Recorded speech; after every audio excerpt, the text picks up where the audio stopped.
আসসালামু আলাইকুম বন্ধুরা, সবাই কেমন আছেন?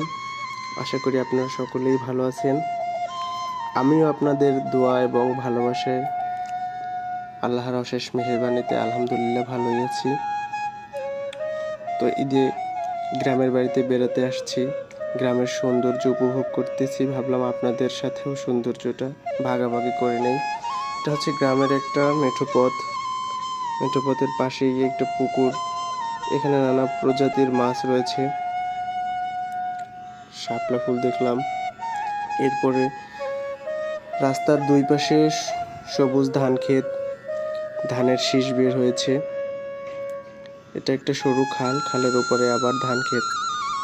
চোখে পড়লো একটা গ্রামের সরু রাস্তার দুই পাশে প্রচুর কলা গাছ এবং নানা ঘাসগাছালিতে ঘেরা। সাপের ভয় করতেছে, তারপরও সামনের দিকে এগুচ্ছি। এখানে দেখলাম জেলেরা মাছ ধরতেছে। তারপরে চোখে পড়লো কাঁচা কাঁচা সবুজ আমগুলো বেশ বড়ও হয়েছে। তারপরেই আবার চোখে পড়লো সবুজ ধান ক্ষেত, ধানের শীষগুলো বের হয়েছে মাত্র। এগুলো আমের চারা, আম হবে।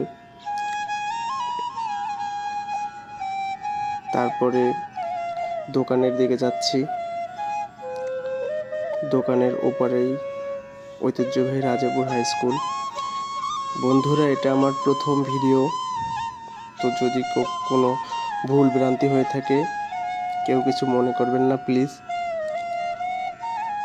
এটা খালের এপার এবং ওপারের সংযোগকারী ব্রিজ। এটি একটি পুরাতন ব্রিজ, বেশ কয়েকবার সংস্কারও করা হয়েছে।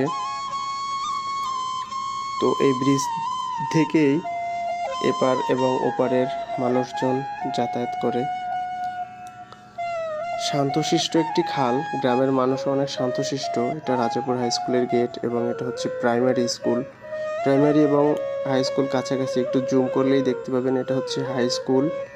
এবং এখানে প্রাইমারি স্কুলের নতুন একটি ভবন নির্মাণের কাজ চলছে। এটা আমাদের রাজাপুর জামে মসজিদ এবং জামে মসজিদের পাশেই হচ্ছে অজুখানা। মসজিদের সামনের দিকে এগুলোই আবার চোখে পড়বে রাজাপুর নেছারিয়া দাখিল মাদ্রাসা। এখন ছুটি চলতেছে, এই জন্য ছাত্রছাত্রী নেই। আবার চলে আসলাম দোকানের কাছে। গ্রামীণ পরিবেশ খুবই সুন্দর, একেবারে শান্তশিষ্ট। আল্লাহ হাফেজ।